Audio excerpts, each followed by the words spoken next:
¿Ya? ¿No? Bueno, les decía, ya nosotros hemos hecho todas estas...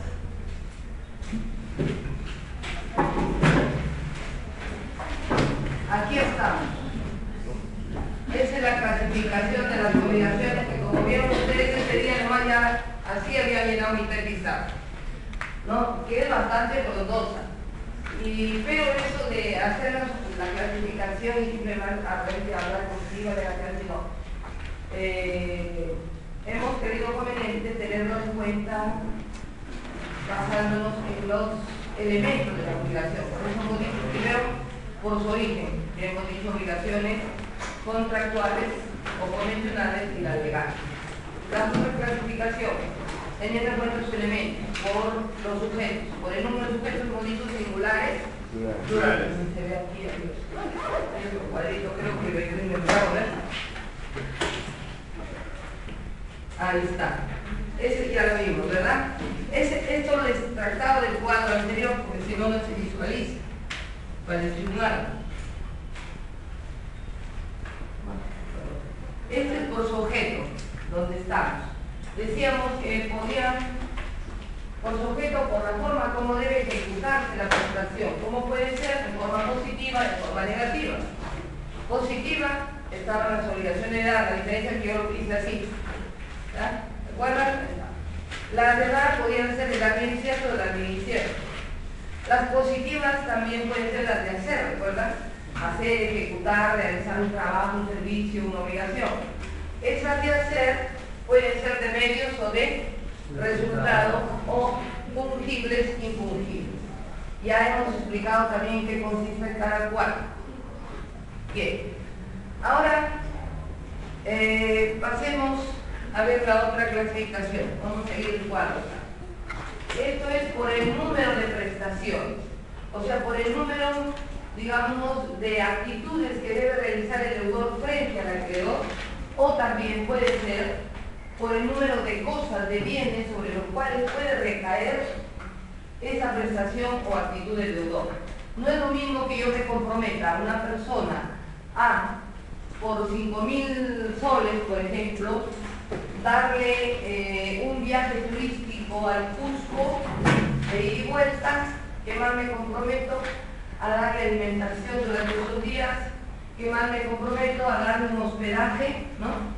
Que más me comprometo a llevarlo a las ruinas de Ollantaytambo, Machu Picchu, ¿no? El Valle Sagrado de los Incas, Pisa, en fin. Es decir, el deudor contrae para con el acreedor una serie de prestaciones, o sea, de actitudes que debe realizar por esa obligación contraída, por un paquete turístico de 5.000 soles, yo te hago todo eso. Y de vuelta a Lima, Cusco, Lima. Y todo lo que hemos dicho. Entonces, allí, la obligación, como ustedes ven, no es una obligación simple, ¿no? Pero antes de esto, yo quería decirles, por no representalizar, las simples son aquellas que solamente se abocan a una sola prestación. Por ejemplo, una obligación simple, cuando yo me comprometo a pagarte tu 20.000 soles tributos. Me prestaste, yo te pago tu 20.000. Otro, me comprometo a tejerte una chompa, o media docena de chompas. Es una obligación que contiene una prestación, una sola actitud, un solo comportamiento para contigo, ¿no? Tejerte las chompas y punto. En cambio, si yo me comprometo, vamos a poner, que si fuera una fábrica de ropa, a confeccionarte una docena de chompas, una docena de pantalones, una docena de camisas, una docena de corbatas, es decir, ya, ¿no? El número de prestaciones que debo realizar a tu favor son muchas, más de una. Entonces, así como cuando hemos hablado de que los sujetos que intervienen en la obligación pueden ser varios, aquí no es la pluralidad de sujetos, sino de cosas o de prestaciones, de comportamientos que uno tiene que realizar. Pero acá la diferencia está en que cuando es una sola la prestación le llamamos simple, cuidado con decirle singular, singular es para el número de sujetos. acá se llama simple. ¿Ya? Y cuando son varias las actitudes, las prestaciones que debo realizar, o varias las cosas por las que yo puedo pagarte eso que te debo, te he dicho que te pago con esto, con esto, con esto, allí sí es una obligación que por sujeto es compuesta. Compuesta. ¿Entendido? Entonces, ahora, estas obligaciones compuestas, ¿de cuántas clases pueden ser? De dos, conjuntivas o disyuntivas. Conjuntivas, ¿no? Aquellas en las que el deudor se compromete a realizar varias prestaciones o varias cosas a favor del acreedor. Por ejemplo, hemos dicho el paquete turístico que tú te comprometes a realizar en favor del acreedor por la suma de ella lo pierde, que no hay que le van a dormir. Bueno. Ahí el deudor se compromete a realizar varias cosas. Otro, por ejemplo, algunos de ustedes de repente viven en el interior del país y están acá en Lima solo por motivos de estudio y pagan una pensión, ¿verdad? Por ejemplo, cuando uno paga una pensión, uno pone 1.200 soles mensuales, ha dicho la señora, les doy cuarto, comida, lavado de ropa, ¿no? Pónganse esas tres cosas. ¿Qué clase de obligación esta será? ¿Simple o compuesta? Compuesta, ¿cierto? En cambio, si vamos de repente de viaje a una provincia, bueno, y tenemos que defender de repente una causa, mañana me toca hacer unos alegatos, vamos a poner en la Corte del Superior de Trujillo, y como la Corte atiende a partir de las 8, vaya a ser que llegue tarde el ómnibus, me voy desde ahora.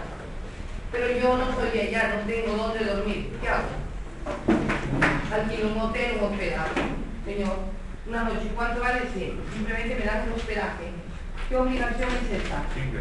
Sí, ¿te das cuenta? Hay que distinguir entonces. Hay obligaciones simples, hay obligaciones compuestas. Pero esas compuestas, a su vez, que tienen varias, pueden ser, hemos dicho, conjuntivas o disyuntivas. ¿Cuándo son conjuntivas? Cuando todas tengo que realizar, todas. No puedo dejar una si no incumplo con la obligación. Por ejemplo, les decía, ese paquete turístico, por 5.000 soles, hacen un viaje Lima, Cusco, Lima. ¿Qué más? Estaría en un hotel de 5 estrellas en Cusco. Otro, alimentación. Viaje a la ruina de Machu Picchu y Antaitampa, es una serie, un conjunto, es una obligación compuesta y a su vez conjuntiva. Nosotros aquí en el Perú no usamos esa determinación de conjuntivas y disyuntivas que sí lo usan el Código Civil argentino, el Código Civil mexicano, pero indirectamente sí practicamos esta, como lo van a ver, ¿no? Las disyuntivas. Las disyuntivas son aquellas obligaciones compuestas, pero en las que el deudor se compromete a cumplir esa obligación, ¿no? Con cualquiera de estos bienes o cosas. O sea, las obligaciones disyuntivas son aquellas en las que la prestación recae sobre varias cosas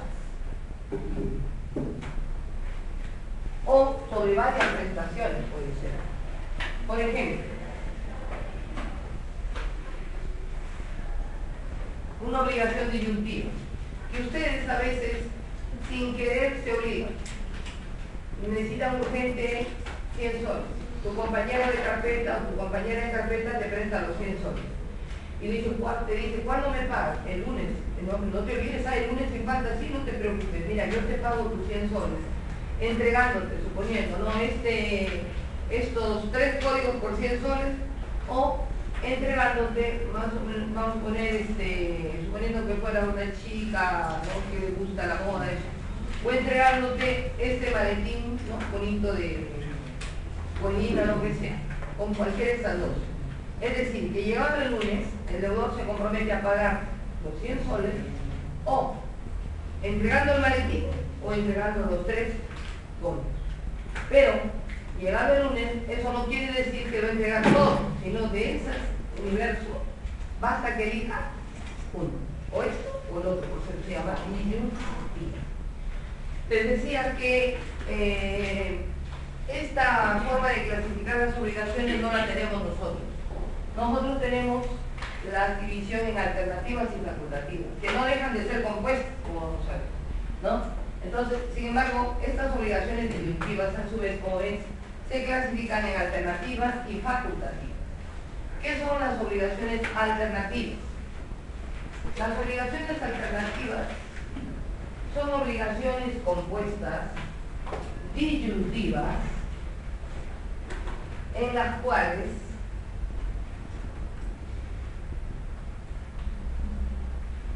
la prestación, o sea, la obligación de cumplir, de hacer, de lo que sea, recae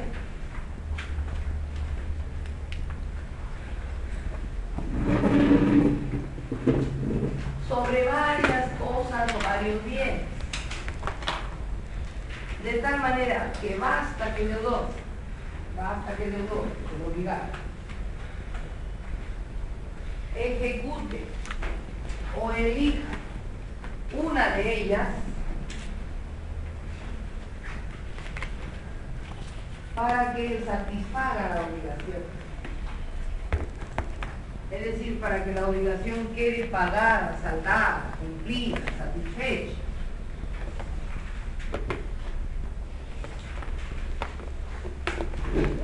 A veces nos dicen, incluso hay ofertas que se dan en los grandes centros comerciales. O también hay ofertas que hacen a veces ciertos centros de belleza. Dice, por 100 soles, ¿no? Hoy que está de moda, un laseado completo de cabello o una ondulación, vamos a poner claro. El préstamo quiere que, ¿no? Así es el ser humano, quiere que quite los rulos. Y el que tiene pelo lacio queremos que nos ondulen un poco, ¿verdad?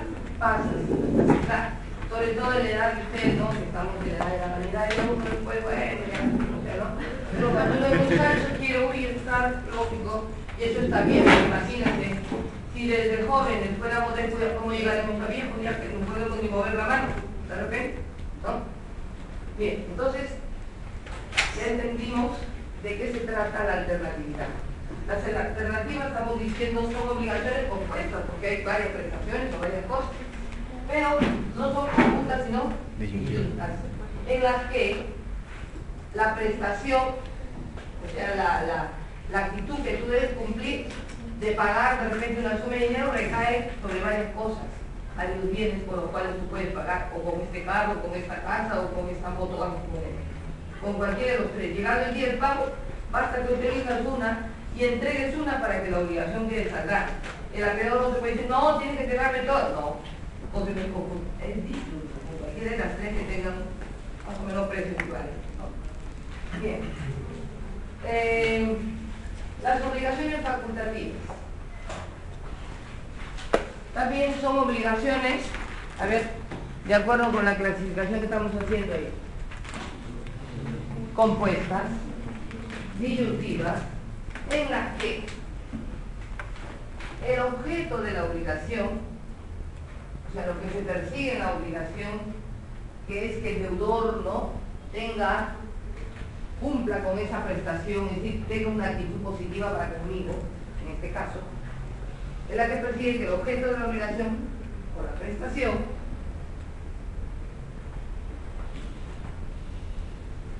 recaiga sobre una prestación principal. Aquí la obligación recae sobre una prestación principal, quedando facultado, por eso se llaman facultativas o in facultati solutioni, queda facultado para reemplazarla o sustituirla por otra prestación denominada prestación accesoria.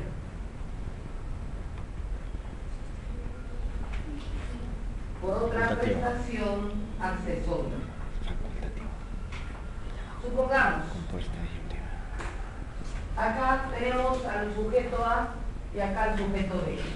Si A le presta a B 6.000 soles, nos le prestó, Y B, se compromete a pagar los 6.000 soles el 16 de diciembre de este año, del 2012, entonces, ¿qué pasa? Entre ellos se ha creado una obligación, ¿verdad? Pero B, un poco desconfiando de alguien, dice, no te olvides, tú me pagas, yo te pago los 6.000. ¿Y qué pasa si no tienes los 6.000? Mira, no te preocupes. Si no tengo los 6.000 soles, yo te pago entregándote, vamos a poner este carrito Volkswagen viejo que tengo, por eso. Pero claro, no está viejo, está más o menos pagado. Allá, qué cosa. Entonces, el acreedor tiene la expectativa de que llegado la fecha de vencimiento de pago, el deudor puede satisfacer el pago, o pagándole los 6.000 soles, que es su obligación principal, porque eso es lo que tiene que pagar, ¿verdad? Y en caso extremo, desde ya le autoriza, lo faculta, para que si no fuera por algo de motivo, sea él el que le entregue una prestación accesoria que ya conoce de antemano, ya está señalada. ¿Con qué me pagará? Y listo. Entonces, en estas obligaciones facultativas, fíjese, la diferencia que hay con las alternativas es que puede elegir únicamente el deudor. El deudor es el único que elige. Él es el único que puede decir, bueno, si no he reunido, te entrego esto. Pero el acreedor no puede elegir, el acreedor no puede decir, vamos a poner, que tiene interés en el cargo. Llegado el caso de pago, no puede decir el acreedor, ay no quiero los 6.000, dame el cargo. Porque el único que está facultado es el deudor.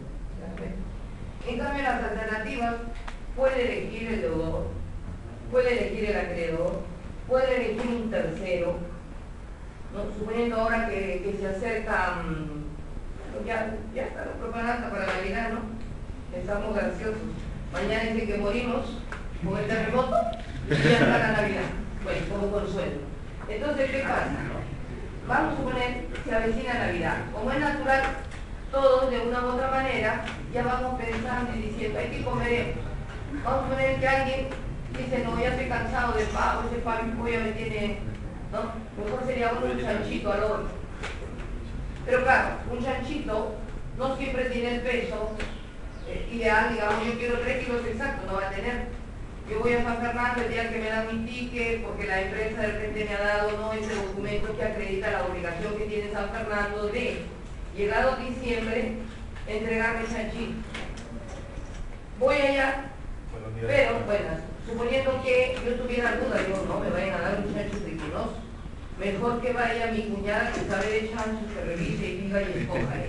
¿Sí o no? Entre varios chanchitos, quiero el chancho parado, así chancho valor, entero, no quiero. Ella elegirá. Vamos a poner que es médico veterinario. ¿Ella va a ser la beneficiada con el chancho? No, porque la obligación que ha contraído San Fernando es conmigo. Ella viene a ser una tercera persona, pero puede elegir. Puede elegir.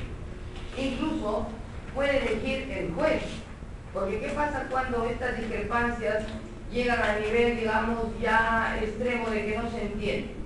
Y de repente la acreedora confía, no, señor, ella me quiere pagar con tal cosa, no. Y yo no, yo quiero eso. Pero de acuerdo a lo convenido ahí en el contrato, dice que ella no la quiere elegir. Sí, pero me quiere dar esto que tiene menos valor. Bueno, ¿quién va a decidir? Aquí, el juez. El juez puede elegir entre varias cosas cuál es lo más idóneo, ¿no? Y lo más equitativo, cuál es la que. En cambio, las obligaciones facultativas es solamente el, digamos, el derecho de elegir el que tiene el deudor y punto. Ya cuando estudiemos, porque vamos a estudiar cada una de ellas, lo vamos a entender quizás todo mucho mejor. Pero estas, tenemos que tener el concepto de qué es una obligación facultativa. Muy bien. Ahora vamos a pasar a estudiar, también según el objeto, por la forma como debe ejecutarse la prestación, ¿no? O sea, teniendo en cuenta el tiempo que debe ejecutarse, por la forma ya dijimos positivo o negativo. Aquí, por el tiempo en que debe ejecutarse. Ustedes saben que uno puede prometer cumplir una obligación, ¿no? De inmediato, cumplirla de aquí a 4 meses, o cumplirla por partes. Entonces, teniendo en cuenta eso, la doctrina y la legislación ha creído conveniente clasificarlas en tres. Obligaciones de ejecución inmediata, donde el toma y el daca, o sea, el tomar y el dar se da de inmediato. Por ejemplo, cuando ustedes van a la señora, vamos a tener al señor que vende acá abajo en la cafetería, señor, un sándwich, ¿cuánto vale? 3 soles, 3 y te da el sándwich. No te va a decir, señor, me pagas 3 soles, ya, te lo doy mañana. ¿Cierto? Hay obligaciones que son de ejecución inmediata. ¿No? ¿Por qué te sientas en un restaurante y pides un saltado y te dicen que mañana? ¿Tú qué dices? Está loco, usted es niño, ¿cierto? ¿Se dan cuenta? Entonces, el mundo del ser humano es ese. Y la legislación ha tenido que recoger esto para plasmarlo como norma, a fin de evitar que alguien burle pues los derechos, ¿no?, del acreedor. Bien, obligaciones de ejecución inmediata, las que se realizan sin intervalos de tiempo. Al momento. Otro. De ejecución continuada. ¿Cuáles son las obligaciones de ejecución continuada? Son aquellas que se realizan durante todo un tiempo. O sea, vamos a poner en el plazo, puede ser durante 6 meses, 1 año, 2 años, 3 años, 10 años, lo que fuere. Son de ejecución continuada. Estas, a su vez, ¿cómo pueden ser? Hay obligaciones de ejecución continuada permanente o sucesiva también se llama, que son aquellas que se realizan, ¿no?, en forma constante, sin parar, sin intervalos de tiempo. Por ejemplo, tenemos la obligación que tiene el del sur de brindarnos luz todo el día, ¿sí o no? Cada vez que yo enciendo el televisor porque necesito luz, si quiero ahorita planchar mi luz, ¿qué puedo hacer? Enchufo, debo tener luz. Si quiero hacer un jugo en la licuadora, enchufo, debo tener luz. Constantemente. ¿Qué clase de obligación adquiere el sur para con todo el peruano? Una obligación, no, naturalmente de hacer porque presta un servicio, pero es una obligación que por el tiempo debe ser continuada, permanente. Otro caso, a ver, ¿qué les sugiere a ustedes? Tenemos otra empresa, Sedapal. Se obliga, a cambio de que nosotros le paguemos mensualmente, ¿no es cierto? ¿A qué se obliga? A brindarnos agua todo el día. Abro el caño porque quiero bañarme, ahí está el agua. Abro el caño porque quiero tomarme un té y quiero poner agua a hervir, ahí está. Que quiero hacer unas tostadas, enchufo, ahí está. Que quiero calentar mi comida en mi microondas, enchufo, ahí está. ¿Se da cuenta? ¿Qué clase de obligación es esa? Continuada, permanente. Bien. O sucesiva, ¿no? Hay obligaciones también de ejecución continuada, pero es periódica, por etapas, por periodos. A estas también se llaman de tracto sucesivo, de tracto sucesivo. ¿Cuáles son estas obligaciones periódicas? Aquellas que se realizan, hemos dicho, por etapas, por fases, por periodos de tiempo. Por ejemplo, la obligación que contrae un cliente de Sada, o de Metro, de cualquier tienda, de pagar, por ejemplo, un frigider, un frigider, por ejemplo, en 6 meses, en cuotas, en armadas, mensuales. De manera que cuando tú terminas de pagar la última armada, recién has satisfecho completamente la obligación. Pero esa era la obligación por fase, por etapas. Ustedes, por ejemplo, acá, ¿qué clase de obligación por el tiempo en que debe ejecutar se realiza? Periódica. ¿Ustedes pagan todos los días? No. ¿El profesor está todo el día ahí con ustedes? Tampoco, ¿no es cierto? Tienen, por ejemplo, conmigo, 2 horas el martes, 2 horas el jueves. Nadie me puede obligar a que venga a enseñar el miércoles. Cosa distinta es que si a mí me da la gana, ustedes tienen tiempo y les diría, bueno, vamos a tener una clase extra, es otro cantar. Pero esas son obligaciones que uno contrae en forma periódica, por etapas. También se llaman de tracto sucesivo. Bueno, disculpa, no sé. Ahora, Pasemos a ver otra clasificación de las obligaciones. La diferida. Obligaciones de ejecución diferida. La palabra diferida viene de diferir, de, digamos, de postergar, de posponer. Por ejemplo, una obligación de ejecución diferida, ¿no? El caso que decíamos, la que contrae, por ejemplo, San Fernando, dicen ustedes, yo quiero para fin de año, para Navidad, voy a separar desde ya mi chanchito. Se van a San Fernando, pagan, pero claro, San Fernando no les va a dar de inmediato el chancho, llévenselo a su casa, aquí donde vivimos en una ciudad, las casas no son muy grandes, porque menos viven en edificios multifamiliares, ¿sabes? Un chancho, por eso le dicen chancho, ¿eh? Imagínate, ahí lo voy a tener en el baño, imagínate, hará un poco, ¿no? Entonces, ¿qué haces? Tú ya lo pagas desde ya, pero te van a entregar recién cuando. Es una obligación de ejecución diferida. Es decir, que la ejecución se va a cumplir, se va a satisfacer en una fecha posterior, pero determinada, a diferencia de las otras que son, ¿no? Digamos, continuadas, ¿no? En una fecha exacta, pero determinada.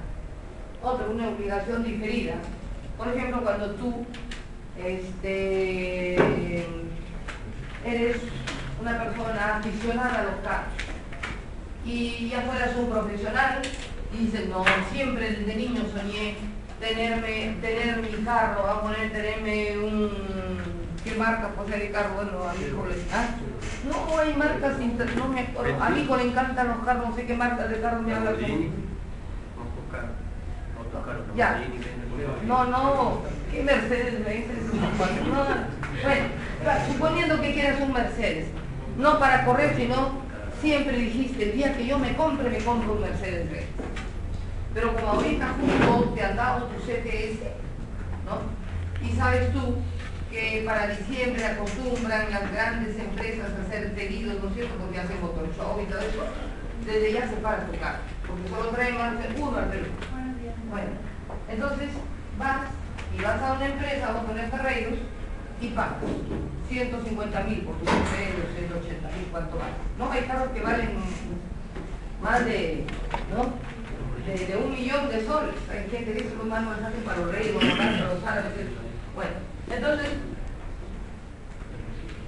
separas tu carro. ¿Cuándo me lo traen? Nosotros estamos en condición de traer recién el 20 de diciembre allá. Entonces, tú ya has pagado. ¿Tú en qué te has convertido con respecto a la empresa que te va a traer el carro? Acreedor. ¿La empresa? Deudora. Ella se obliga para el mes de diciembre a ejecutar eso. Es decir, la ejecución de la obligación ha quedado postergada, pospuesta, diferida a esa fecha determinada. ¿Me dejo entender? Bien. Ahora sí,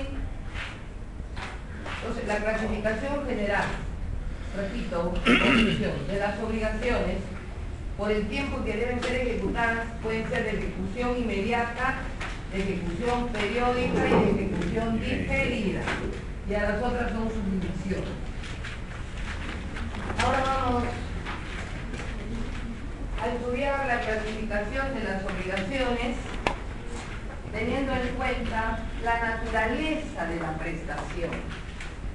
O sea, por la naturaleza, digamos, de la cosa donde debe recaer esa prestación, esa actitud que yo voy a realizar. Las obligaciones pueden ser de dos clases, divisibles e indivisibles. ¿Cuándo una obligación es divisible? Cuando se puede partir, cumplir por partes, ¿verdad? Por ejemplo, supongamos que ustedes viven en un edificio multifamiliar donde hay 6 familias, A, B, vamos a poner C, la familia D, F. En esos edificios multifamiliares hay ciertas necesidades que hay que satisfacer y que no las puede realizar cada uno, sino que beneficia a todos. Por ejemplo, hay servicios comunes: agua, luz, jardines, barrido, ¿no? Limpieza del edificio. Muy bien. Entonces, ¿qué es lo mejor? Contratar a un hombre o una mujer para que haga ese servicio. Vamos a poner a la señora con su escoba. Esa señora no va a trabajar gratis. Esa señora no trabaja porque le da la gana, sino porque alguien la ha traído, ha convenido, ha realizado con ella un contrato, aunque verbal, pero contrato al fin. ella ha acordado que por 600 soles mensuales va a tener limpio el edificio, va a barrer, sembrar, ¿no? Bueno, mantener todo ok los jardines. Y nos hemos comprometido a pagarle 600 soles mensuales. Esos 600 soles, ¿solo podrá ser pagado por uno o cómo hacemos para pagar los 600? Dos. Cada uno paga una parte. Ahí miré una y se fue. Con ganas de flojera, ¿ves? Divisible, no.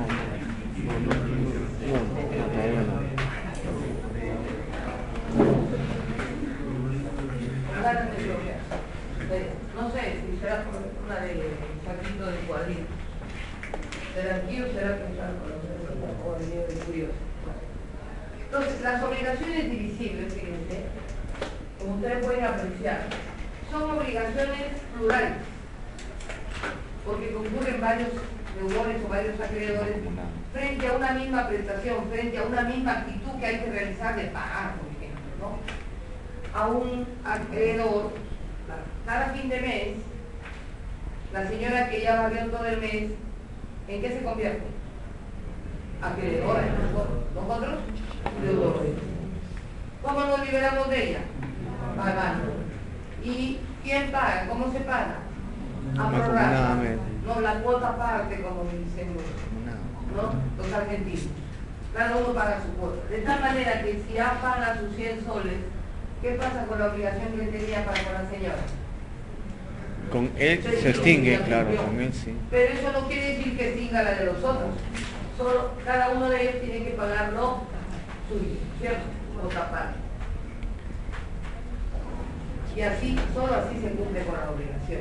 Es decir, los 600 soles hay que dividirlo entre los 6 de tal manera que cada uno pague 100.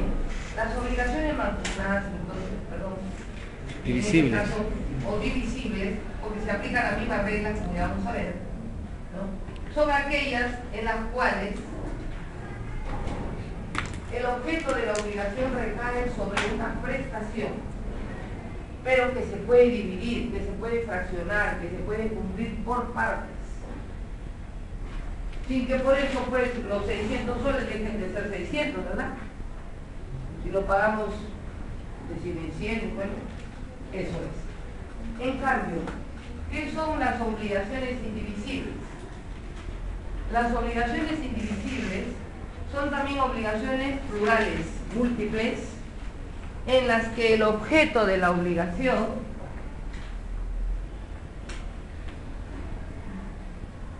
son obligaciones múltiples o plurales, en las que el objeto de la obligación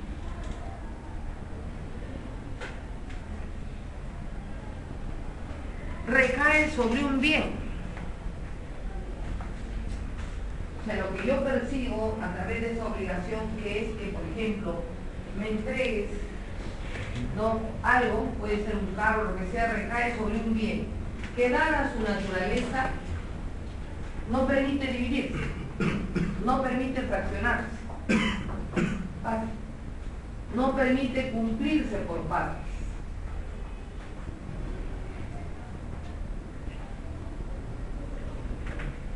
Porque de lo contrario, el bien dejaría de ser lo que es. O sea, la cosa sobre la que recae la obligación, la cosa que me tiene que entregar, dejaría de ser lo que es, si es que tú o la otra deudora me entregan pues por partes. Con un ejemplo, supongamos que ustedes, que estudian en la mañana, a estas alturas de su vida dijeran, yo creo que ya es tiempo de que de repente, vamos a poner, me dedique a alguna actividad. La verdad que las tardes me dedico a dormir y eso no está bueno. Entonces yo tengo que producir, tengo que ganar algo, ya no soy la niña de antes y me gustaría ya ir ahorrando para por lo menos tener siquiera el día que me titulo como alquilar una oficina. Muy bien, ¿qué hacen? Dicen, oye, es buen negocio, vamos a poner, hacer trabajos de tipeo, vamos a poner tipeo o fotocopiar. Y de repente por acá están alquilando, dicen, no una oficinita chiquita nomás. Pero he preguntado, ¿cuánto vale una fotocopiadora? Claro, pero han bajado las computadoras, las fotocopiadoras. Alguien dice, por ahí está vendiendo una, vamos a poner en $1.800. Pero tú dices, yo no tengo $1.800. Y estás conversando con tus amigos. Otra dice, oye, pero yo tengo, ¿no? Ya, ¿tú cuánto tienes? 300. Y hay 6 amigas. $1.800 cada una da $300 y están en condiciones de comprar o no la fotocopiadora. Van, la compran muy bien. Entonces, todos ustedes resultan ser dueñas de ¿qué? De toda esta fotocopiadora. Y para no pelear, se han dividido. Y dicen, no, vamos a ver, Anita va a trabajar solo los lunes. Berta los martes. Todo lo que ese día gane es para ella. Berta los martes. Marina los miércoles, Luisa los jueves y Anita los viernes y la otra. Te vienen 6 días de la semana. Porque domingo no. Domingo para qué si no hay universidad abierta. Vamos con el bien. Muy bien. Sí. Todo va ok. De repente empiezan a discutir. Y uno dice, ay no, que viva, Anita la ha puesto los lunes para todo el mundo, como ha dejado sus cosas pendientes, el lunes ella tiene más ventas. Entonces vamos a hacer que rote. A la que le tocaba los lunes esta vez, le va a tocar la próxima el martes y así para que todos, ¿no? Sincronizadamente se beneficien por igual. Pero aún así, de repente la fotocopiadora empieza a fallar, que hay que hacer el mantenimiento, ya pagaron, ¿no? Algo así como somos los peruanos, creemos que esa ganancia es mía totalmente y no me acuerdo de que la máquina se desgasta y que si hoy yo gané 100 soles, debo separar, decir, bueno, yo me voy a poner un sueldo. ¿Cuánto se supone que debo ganar? 40 soles diarios, ¿no? Ese es mi sueldo. Para gastos de lo que hubiera, es que hay que mantener, voy a reservar 20 soles diarios. Con la idea de que al mes tengo 600 soles y le voy a tener mantenimiento porque me cueste 100, me va a quedar algo, ¿no? No tenemos ese sentido empresarial, ¿no? No han visto nomás esos de la parada ahorita que están que hacen problemas, prefieren vivir en la inmundicia, con las ratas, dicen que ahí están mejores, y venden toneladas de papa, de cosas. ¿Cómo hacer el mercado de Santa Anita? 1000 veces fue mucho más amplio, más saludable, porque incluso cada uno va a tener su propio espacio, tienen seguridad porque tienen alambradas, ni siquiera de alambre, son como tierritos, ¿no visto? Todo bien ventilado, tiene su propio baño, en fin. Pero lo que no quieren es pagar 4.500 soles, ¿no? O sea, todos quieren gratiola. ¿Y a cómo le compran al pobre campesino al que siembra, al que le azúcar? A 10 céntimos a veces el kilo de papa. ¿Y a cómo lo venden acá? ¿No? A solo 9, 10 veces más. Y que estamos acostumbrados, la gente acostumbrada. Terminó la tarde y fue toda la jarana. Vayan a ver la parada de la tarde, como se dice vulgarmente, borrachera. Y siempre venimos. ¿Qué ha pasado nomás en España? Los grandes supermercados se han traído más por las bodegas. Es que queremos que así termine. Incluso, la vez pasada pasaban en el País Vasco, ¿no? De que había grandes supermercados que acaparaban, ¿no? la producción agrícola y habían abierto para vender incluso al por mayor. O sea, los pobres mayoristas ahora estaban que se royeran las uñas. En parte está bien, esa gente tiene que aprender a mejorar la calidad de su trabajo y a tener una visión. Claro que en todo caso lo que falta también a esa gente es asesoramiento, pero no les gusta pues pagar, invertir en superarse a veces. Se puede hacer, incluso la municipalidad podría hacer lograr para darles visión de lo que significa manejar una empresa, proyectarse, concretar metas, ¿no? Yo me acuerdo en San Marcos tuvimos un conjunto de profesores de todas las áreas, politólogos, sociólogos, economistas, de ellos, y trabajamos un tiempo, pero así gratiol, no nosotros gratis, la universidad nos da, pero la universidad no puede estar perdiendo, no puede estar bien, sino como una manera también de contribuir al país, ¿no? En el desarrollo, la proyección social. Allí la gente de Gamarra. Ahí había, unos 7, 8 años, como 80.000 comerciantes, ¿eh? Todos pequeños empresarios. ¿Qué hacen? Ellos, ¿qué les importa al rato llevar registro de ventas ni niño muerto? ¿No? El patriarca, el papá, ¿qué hace? Cobra allá al bolsillo, ¿no? Al bolsillo. Trabaja la mamá, la hija, hasta la suegra, ¿no? El yerno, todos. Y bueno, a nadie hace una simple propina. Ese es, ¿no? Un enrevesado. Dijimos, ¿no? Todo el mundo tiene derecho a saber por lo menos, no, porque va a ganar, no se trata de que simplemente se consigue. Y tratamos de ver en eso. Ahí, ya. ¿Qué pasa con los trabajadores? Les pagan por ejemplo, les pagaban pero 10 céntimos, 15 céntimos por un cocido, por decir así, nada más hacen uno solo cosía las camisas, otros hacen los acabados, en fin. Y así a todo dar. ¿Y qué pasa? Esa gente no tiene estabilidad laboral. Trabaja para un señor hoy día, un sábado, un viernes, o 3 semanas, pasa otro y así sucesivamente. Y no tienen seguridad. Entonces les digo, ¿por qué no hacer que a esas personas acostumbrarlas? ¿Cuánto le pagan a la semana? Vamos a poner que le pagaban 150, creo que era 200 soles. Acostumbrar a ese trabajador que de esos 200 soles, ¿no? Siquiera 30 soles tiene que dejarlo para un seguro. Entonces, si deja 30 soles semanal, ¿cuánto paga al mes? 120 soles. Aparentemente gasta algo, pero es una inversión. ¿Con miras a qué? Si eran como así, entre trabajadores, eso eran más de 90.000, creo, personas así. 90.000, imagínense, 120 mensual y que sean 100 por persona. Y 120.000 trabajadores, ¿cuánto viene a ser? 120.000, y los 2 ceros del 100 que ahorran, ¿cuánto viene a ser? 120 millones mensuales. Al año, ¿cuánto movería? 12 por 12, 144. 1.144 millones de soles. Y con eso poder entre ellos, no rotativamente, que les toque a 1.000, maquinaria todo, con miras a desarrollar industria y volver hecho. Ah, no, pero lo van a hacer la competencia. Nuestros trabajadores tienen egoísmo, tenemos la del español. La del español. Pretudo, ¿no? Todo. No, se pudo, en alguna opinión vamos a hablar. Había un señor Alba, creo que es el que dirigía eso, que ahora sí es dirigente eterno. No prosperó mayormente. En cambio, logramos sí convencer a gente de Puno, de esas cooperativas agrarias, en donde, por ejemplo, en ellos, la cabra solo produce, decían ellos, 1 litro máximo de leche al día.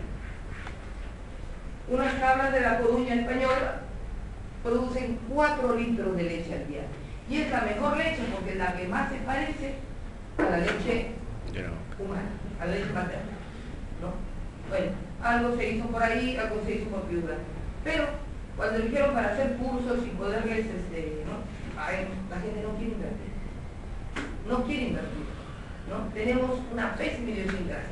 Disculpen que haya hecho esta digresión. ¿Por qué? Porque viene al caso en el sentido de que a veces queremos asociarnos y siempre terminamos peleando. O creemos que si 4 hemos comprado un ómnibus y va a poner que lo va a conducir el chofer, que también es socio, lógico, es socio. Tiene la 4ª parte de la propiedad del ómnibus, pero su trabajo tiene que ser reconocido diario si él lo trabaja. No, ¿por qué decir, y tú por qué vas a ganar? ¿Y qué cosa crees? Los demás se quedan sentados en su casa y el otro va a estar, tiene derecho a un sueldo. Hay que separar, siempre tener, ¿no? ese buen hábito. Y eso nos falta a todos los peruanos, ¿no? Nos falta realmente y no vemos todavía porque nos enrolemos.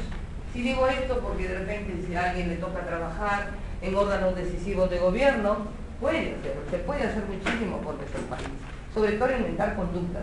Ya han visto ustedes el día de ayer, creo que van a pasar un documental el día domingo, de la forma como los peruanos somos tan violentos, últimamente no se han visto, ¿no?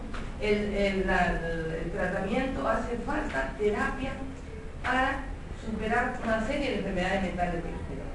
Claro, hay gente incluso que sale de su casa a trabajar desde las 4:30, 5 de la mañana, esa gente que vive allá en los pueblos, para llegar a las 7 de la mañana, ¿no? Y sin desayuno, sin nada. Esa gente llega a veces hasta, ¿no?, malhumorada, lo que sea. Y así tiene que trabajar. pero las empresas también son incapaces de darles aunque sea un desayuno, que yo creo que no les saldría ni 20 soles si mete ahí una bolsa, un kilo de avena, aunque sea con poco canela, azúcar y un pan con soledad, aunque sea o con esa mantequilla barata, ¿sí o no? Y él llega y a las 9 de la mañana se forra. ¿Usted cree que no se identifica con la empresa, produce más? Lógico, nos hace falta. Pero no, todo es ganar, ganar. ¿Para qué quiere un esqueleto ahí un cadáver que está produciendo? Hay que, ¿no es cierto? Hay que cranear. Eso nos falta. Y bueno, hablando de la obligación indivisible, estas benditas querían ser empresarias, se unieron, terminaron peleando. ¿Qué hacen? Yo quiero mi plata, yo quiero mi plata. ¿Y de dónde vamos a dar plata si está invertido ahí? ¿La partimos la fotocopiadora? No, pues, teníamos locos. Dejaría de ser lo que es. ¿Cuál sería la solución? A ver, vende, ¿verdad? La vende. Y lo que resulta de la venta, ¿qué hacen? Se lo reparten entre los. Muy bien. Suponiendo que la vendieron. Las 6 chicas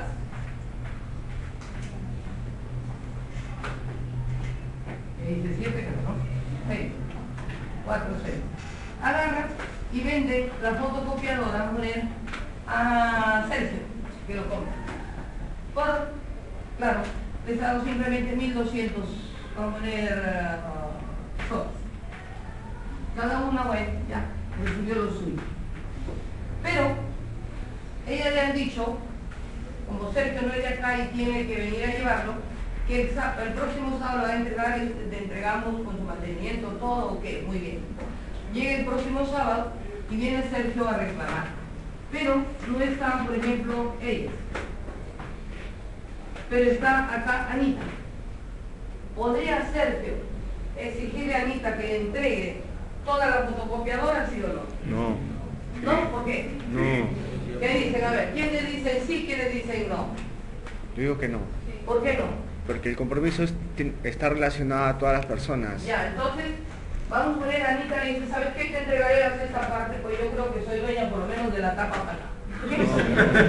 De la parte. No, sí, Falta la solución. A ver, ¿qué dice? ¿Se obliga a entregar qué? ¿Todo o una parte? Todo. Dada la naturaleza de la cosa, del bien sobre el que recae la prestación, la actitud de entregar, cada deudor, no obstante ser dueño, digamos, o deudor de una parte que le corresponde ahí, se obliga a entregar el todo, para evitar que pierda su esencia, su naturaleza la cosa. Por eso ese tipo de obligaciones se llaman obligaciones indivisibles, porque no se pueden dividir, no se pueden fraccionar.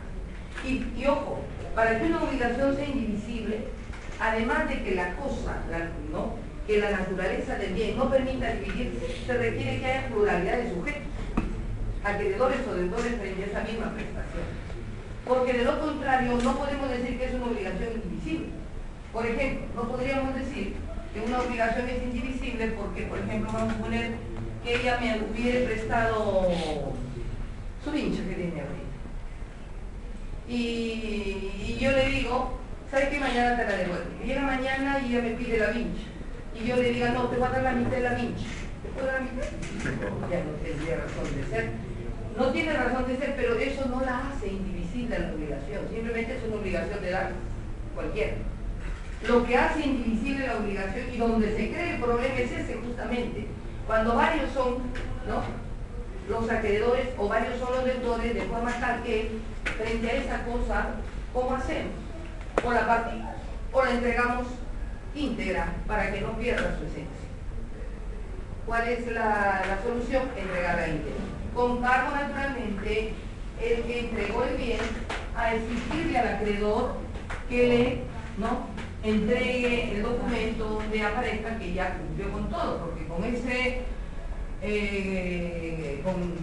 con ese documento que ella va a guardar, si ese quiere hacerse la viva y decir y reclamar a los otros, ya no podría, ¿verdad? Porque ya prácticamente cobró, satisfizo su obligación. Entonces, en concreto, por la naturaleza de la prestación, ¿cómo pueden ser las obligaciones? Divisibles e indivisibles. Divisibles, las que se pueden dividir, son plurales. Indivisibles son obligaciones plurales, pero en que la cosa no permite dividirse. ¿Queda claro? Sí. Me salté. Por su existencia.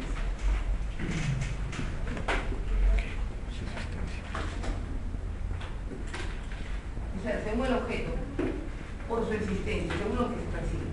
¿Cómo pueden ser las obligaciones? Pueden ser principales, o sea, el objeto de la obligación puede ser principal o accesorio. Principales o accesorios. ¿Cuándo una obligación es principal? Cuando no depende de otra.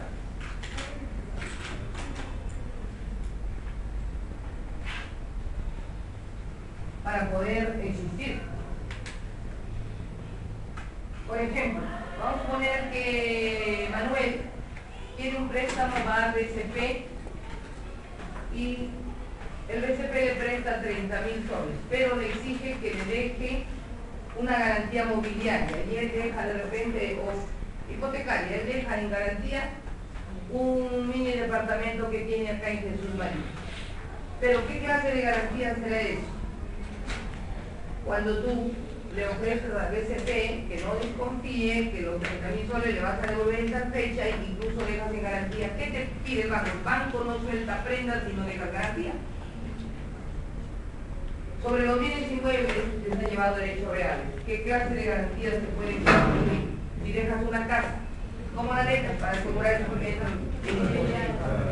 La deja hipotecada la casa a favor del banco. Muy bien. Pero, ¿cuál es la principal obligación de Manuel? Pagar los 30.000 soles.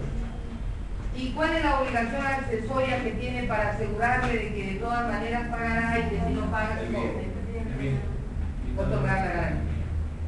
Entonces, fíjense, las obligaciones principales existen por sí mismas. Si él no otorga la garantía, ¿acaso deja de ser la obligación? Nunca. En cambio, tú no puedes hipotecar una cosa por gusto. Suponiendo que tú no le debes a Francisco e hipotecas tu casa a favor de Francisco. ¿Estamos obligados? No, porque es una obligación accesoria. Entonces, las obligaciones accesorias son las que no pueden existir por sí solas, por sí mismas.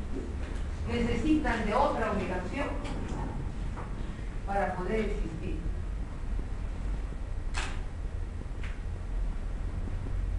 Por ejemplo,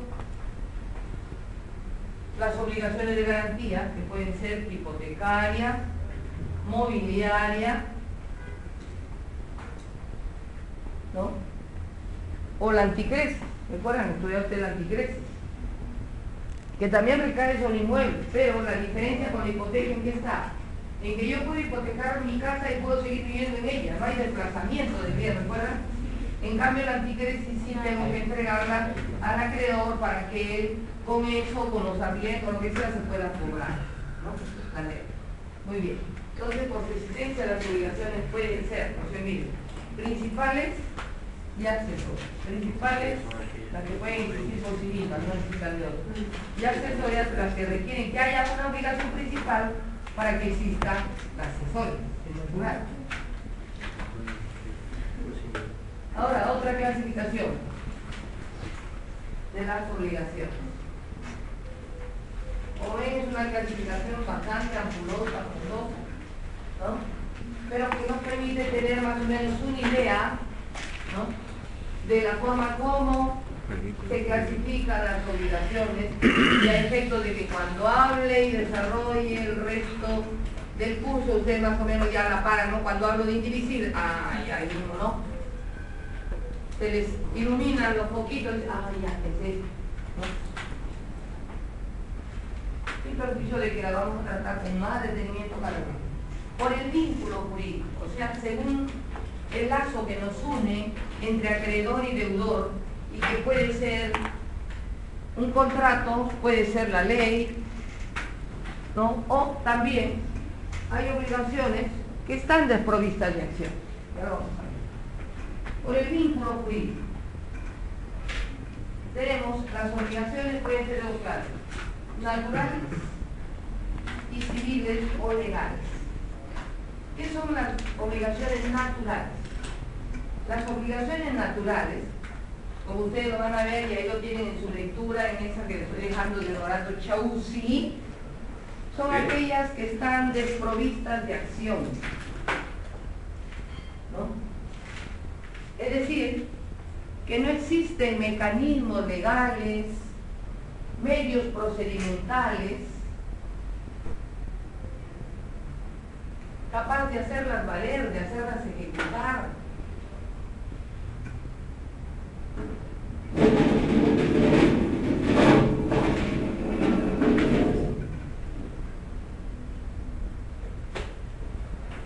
Por ejemplo, una obligación natural es saludar a las personas cuando uno llega a un lugar.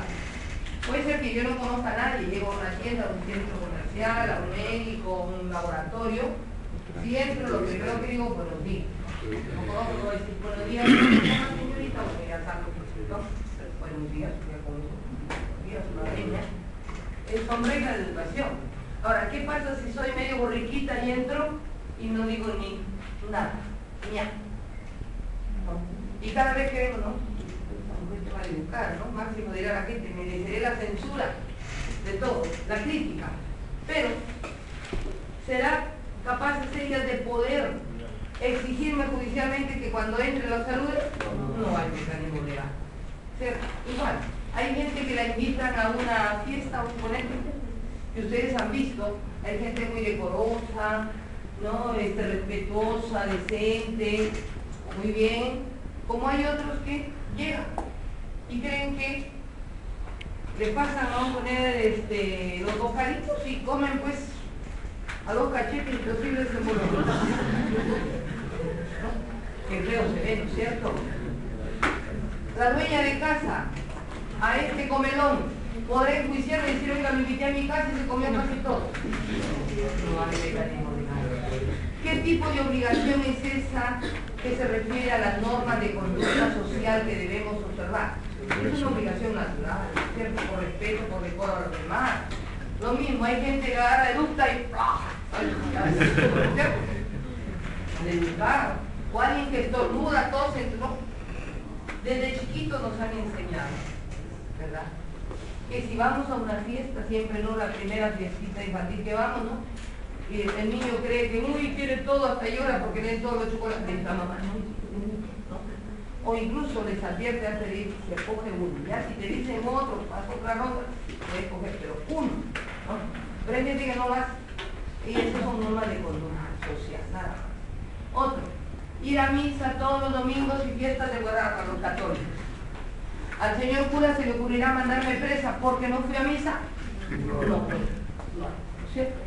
Es una obligación natural, las obligaciones, pero claro, hoy, ¿no? Porque un tiempo también fueron legales. ¿Se acuerdan que a los herejes, a los ateos, hasta los quemaban vivos, ¿no? Aquí en la Santa Inquisición.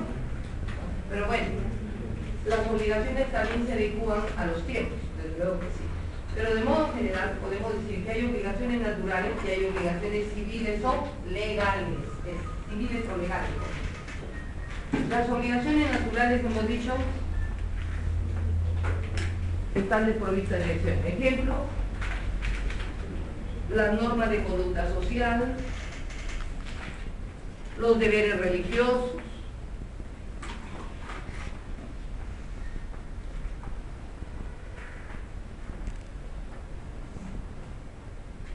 en cambio, las obligaciones civiles o legales. Las obligaciones civiles o legales son aquellas que sí están provistas de acción, es decir, de lo que los romanos llamaban una actio, están provistas de acción, de una actio, capaz de hacerlas valer, de hacerlas cumplir. Son aquellas que tienen mecanismos procedimentales, hemos dicho, para poder hacerlas ejecutar. Por ejemplo, la obligación de pagar una suma de dinero. ¿Qué pasa si no pagas una suma de dinero a la cuenta? ¿Qué puede hacer tu acreedor? ¿Qué puede hacer tu acreedor? ¿Demandar? Demandarte judicialmente, ¿no es cierto?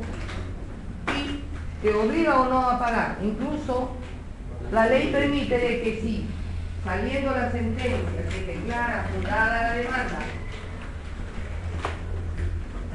puedes o no, si habiéndole dado el plazo para que pague, no lo hace, tú puedas, en base a eso, embargar.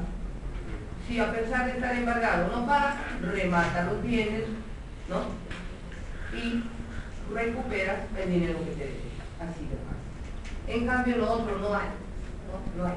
Las obligaciones naturales no tienen mecanismos legales capaces de hacer la pared. Las civiles o legales sí. Ahora, estas obligaciones civiles o legales, ¿de cuántas clases pueden ser? Hay obligaciones unilaterales y bilaterales. Las obligaciones unilaterales son las que crean deber en una de las partes. ¿Quién será el que tiene el deber de cumplir? ¿Ah? El deudor. Y derecho en la otra parte. Derecho, facultad en la otra parte. ¿Quién es el que tiene el derecho de exigir? El acreedor. Se llaman unilaterales no porque esa obligación sea de una sola persona, no, sino para que haya obligación tiene que haber habido un contrato y para que haya contrato tiene que haber habido dos personas o más. ¿Pero por qué se llaman unilaterales? Porque solo quedan deber en una sola parte si de hecho en otra. Por ejemplo, en una obligación de dar suma de dinero, ¿quién tiene el deber de cumplir? El deudor. El deudor. ¿Y quién tiene el derecho de exigir nada más? El acreedor.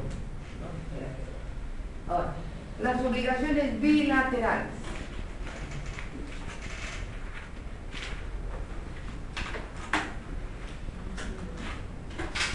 Son aquellas que crean deber y derecho en cada una de las partes. Crean deber y derecho en cada una de las partes. O sea, tiene deber y derecho el acreedor y tiene deber y derecho el deudor. ¿Cómo así? Por ejemplo, en un contrato de arrendamiento, ¿no? Que se crea la obligación de parte del acreedor de ¿qué? ¿No? Entregar el bien. El acreedor, el dueño de la casa, vamos a poner, pongo un ejemplo. Suponiendo que encuentran ustedes un rótulo que dice, se alquila esta casa, precio $500 mensuales. Como es natural, si necesitas la casa, vas, revisas, conversas con los dueños y bueno, de repente tú haces una contraoferta, no de 500, ¿qué le parece 400? No, máximo 450, ya, te dejo 450. Desde ese momento en que coinciden los dos y están de acuerdo que a $450 se alquilará la casa, estamos frente ya a un contrato, ya hay contrato. No es escrito, no hay que confundir el contrato, que es la concertación de voluntades, con el documento, que es el papel, el instrumento donde se vacía esa voluntad. Entonces, ya, el contrato, muy bien, tranquilo. Mire, ¿qué le parece, señor? Vamos a hacer el contrato en la notaría tal. Yo le pego, le da, eso sí, 2 meses de garantía, 1 mes adelantado. Muy bien, van a la notaría y llegan al ser señor los 2 meses de garantía y 1 mes adelantado. Va a pagar $450 mensuales. Muy bien. Ya el que quiere que le arriende la casa, el inquilino, ya pagó el arrendatario. Ya pagó los 2 meses de garantía y 1 mes adelantado. Muy bien, ya subió el contrato. Ahora, ¿él en qué se convierte? Si ya pagó. En y todavía el acreedor. otro no le ha dado la casa. Acreedor. En acreedor. Acreedor. En el otro, ¿qué nace? La deuda. Es deber de entregarle las llaves o ponerle en posesión del bien, ¿cierto? Si no le entrega las llaves, no entra en posesión del bien, tiene derecho de exigirle porque él es el acreedor. Muy bien, ya le entregó las llaves y está en posesión del bien. Cada fin de mes, ¿en qué se convierte ese arrendatario? En El deudor. deudor tiene que pagar. ¿Y el otro? En acreedor. Hay un momento dado en que uno es acreedor y otra vez es el deudor. A este tipo de contratos que crean deberes y derechos en cada una de las partes se denomina contratos o actos jurídicos bilaterales. Por tanto, la obligación que nace es bilateral. Bien, otro. Hay obligaciones también puras y condicionadas. ¿Cuándo una obligación es pura? Cuando no está sujeta a ninguna condición, modo ni cargo.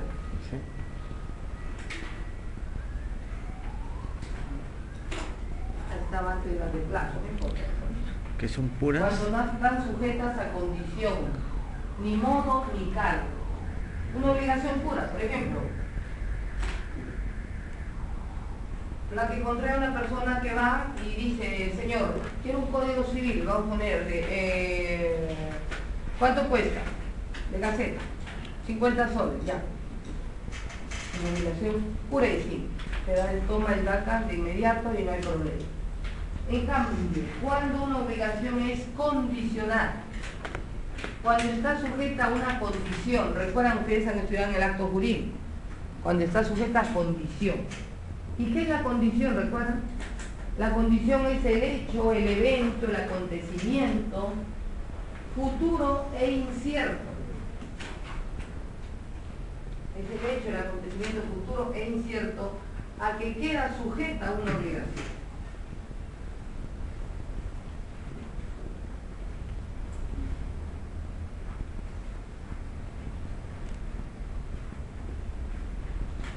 Por ejemplo, cuando al señor, al librero que vende los códigos, le dices tú, señor, aquí le dejo 50 soles para que me venda usted un código de Gaceta Jurídica. Pero, mire, si primero tengo clases de derecho civil, me vende código, me da el código civil. Pero si primero es el de penal, me da el código penal. O sea, sujeto a esa condición, a ese evento futuro e incierto de que se dé ese evento. Si me van a dar, si voy a llevar este año civil, me da eso por esa cantidad. Pero si no, no. Otro caso. Por ejemplo, suponiendo que ustedes fueran dueños de una casa de campo acá en Huachí, que la tienen cerrada, ociosa, pero de vez en cuando van a mirar. Porque no tienen tiempo pues, ni para ir ni sábados ni domingos allá. De repente una vecina que vive por ahí le dice, ¿sabes qué? Mira, va a venir mi hermana de Europa y necesita una casa por lo menos por un tiempo para vivir hasta que pase la crisis. ¿Le podrás alquilar? Y dice, yo el alquilo, si es que también, ¿no? Mi hermana que está en Chile, no viene de vacaciones. Pero si no viene, yo te la alquilo en enero. O sea, mientras tanto, la obligación de alquilarte queda en suspenso. Está sujeta a esa condición. De que yo te la alquilaré si es que no viene mi hermana de Estados Unidos, pero si viene, no, ¿cierto? Está sujeta a una condición. Ahora, la condición puede ser de dos clases. Hay la llamada condición suspensiva, es la que acabamos de ejemplarizar, y la suspensión resolutoria.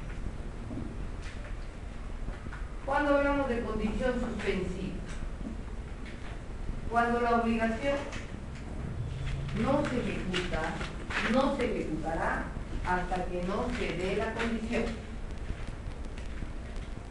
Otro caso, por ejemplo, que es muy trivial. Un amigo te ofrece tu carro o su carro, dice, te vendo mi carro, ¿cuánto quieres? 4.000 dólares, no, 3.000, no, 3.200 máximo de pago, no, 3.500, ya, 3.500. Y tú te pagas por el carro, pero dice, mira, yo ahorita no me atrevo a vender, yo te vendo mi carro en julio, ¿ya? Si es que no me lo compra un amigo a quien le ofrecí. Entonces, si se da, mientras tanto no se puede vender carro porque no se da esa condición. U otro caso, ustedes dicen, te compro tu carro si es que me dan mi CTS en julio o en diciembre. Quiere decir que si no me dan mi CTS, no te voy a comprar. Pero la obligación de comprarte ya la tengo condicional a qué? A que me den mi CTS. Si me dan mi CTS, ¿te compro el carro o no? Entonces, ahí hay una condición suspensiva. Mientras tanto, no te compro. Queda el acto de suspenso hasta que se dé la condición. Condición resolutoria. Es aquella, o más que todo, sí, es aquella que se da cuando, o sea, la obligación resolutoria, cuando habiéndose contraído ya la obligación y estándose ejecutando esta,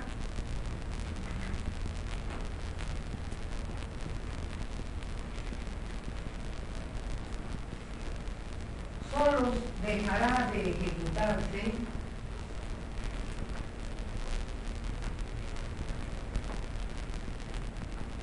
si se produce la condición. Aquí es al revés. Aquí ya la obligación se realiza, pero dejará de realizarse si se produce la condición. En cambio, la suspensiva, la obligación no se realiza, queda en suspenso la obligación de comprarse, y más bien si se da la condición, ahí recién se va a ejecutar. En cambio, aquí no. Haría al contrario, la obligación se va a resolver, va a dejar de existir entre los dos, ¿no? ¿Cuántas veces ustedes, entre compañeros, dicen, ay, préstame tu código civil? Mira, te presto, pero si tengo práctica la próxima semana me lo devuelves. Es decir, yo te presto, ahí está, tú lo vas a usar, pero eso sí, si se da esa condición de que yo tenga prácticas, me devuelven, se resuelve el problema, ¿no? Bien. Hasta ahí tenemos la otra clasificación de las obligaciones. Hay obligaciones también que son a plazo, que se parecen un poco por el tiempo que deben ejecutarse, pero por el plazo en que deben ejecutarse. Hay unas que son a plazo determinado o a plazo indeterminado.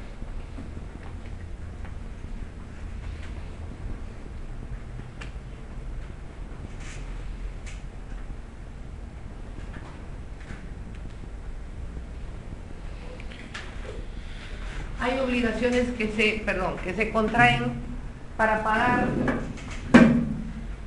en días naturales o calendarios, y hay obligaciones que se contraen para pagar en días útiles. Por ejemplo, días útiles, ¿cuál? De lunes a viernes. Vamos a poner la obligación que contrae una persona que se compromete a trabajar en una empresa de lunes a viernes. Es una obligación que por el plazo es en días útiles. Claro que hoy en día, que no hay protección laboral, la gente trabaja hasta domingos, ¿verdad?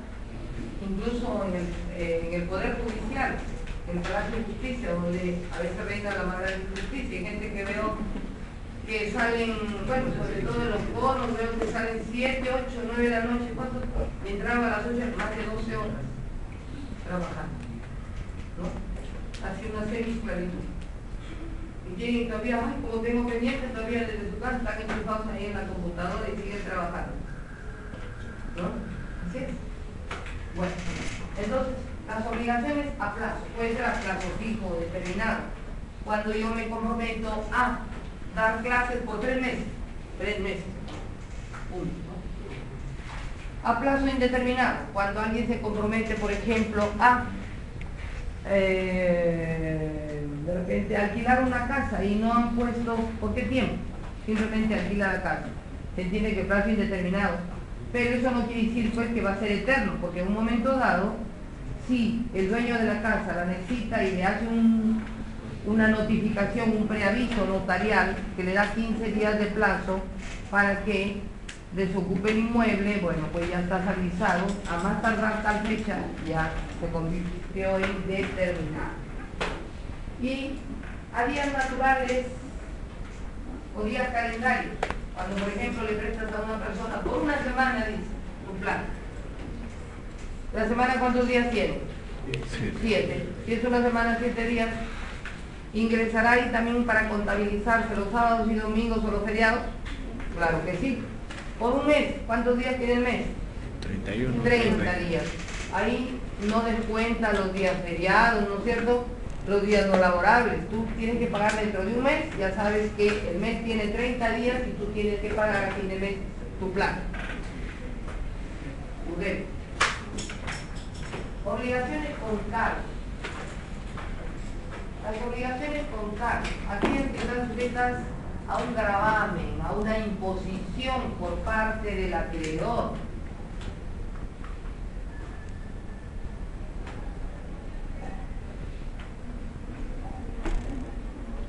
A un gravamen, a a una una imposición. gravamen o imposición por parte del acreedor para que se dé por cumplida la obligación. Por ejemplo, miren, hay personas que de repente pues en su vida nunca se casaron, no tuvieron hijos, no tienen padres, para desgracia murieron tempranamente y eran hijos únicos y no tienen ni hermanos. Como se dice vulgarmente, ni perrito que le ladre. Y ahorita este señor está mal, tiene un cáncer terminal, pero dice, en lugar de que mi fortuna, mis bienes, pasen al Estado y de ahí a la beneficencia pública que no va a hacer nada bueno para con los pobres conforme a ley, más bien yo quisiera dejarle toda mi fortuna como regalo, como un regalo, a poner a un muchachito que tiene 8 o 9 años por ahí, pero que es hijo del periodiquero que vive ahí en la esquina, para en la esquina, pero que es un chiquito buena gente, porque cuando ese señor no podía incluso atravesar la calle por su avanzado estado de edad, por su enfermedad, agarraba y le decía, oye niño, cómprame que son un sol de pan, y siempre me ha hecho mis mandaditos, siempre ha sido buena gente, incluso cuando he querido irme a tomar mi desayuno a la vuelta en el restaurante, me ha llevado que sea de la mano y me ha ayudado como bastón. Y el ser humano, naturalmente, tiene momentos en que, reflexionando, sabe que debe gratitud a lo que lo ayudaron, ¿cierto? Este buen señor agarra y le deja como legado a este niño a poner 4 o 5 millones de dólares en el banco. Ya quisiéramos, ¿no? Pero, eso sí, le deja esos, ya nombra un albacea, y deja 4 o 5 millones de dólares a favor del niño del banco, ¿con cargo a qué? Cuando este niño llegue a su mayoría de edad, ¿no? Le levante un mausoleo en su tumba. No es condición, es cargo, es una imposición, eso es cargo. Esa no es condición. La condición es un hecho, un evento futuro e incierto. No sabemos ver. En cambio, el cargo es un hecho futuro, pero cierto. Cierto. ¿No? Con cargo al que le levante un mausoleo. Si tiene la plata, puede hacerlo, es un hecho, no hay más. ¿No? Y que todos los meses le haga misa durante 2 años. El día de su aniversario de su muerte. Ahí está dejando una imposición muy cara, ¿no? Entonces, porque ese vínculo jurídico que une aquí al acreedor con el deudor, digamos, ¿qué ha pasado? Estas se llaman obligaciones con cargo, con cargo. Bien. Bueno, y hasta ahí vamos a quedarnos respecto a la representación de las obligaciones. Ahora vamos a... No estamos en hora. Sí, no estamos en hora, doctora. A las 9:40. 40.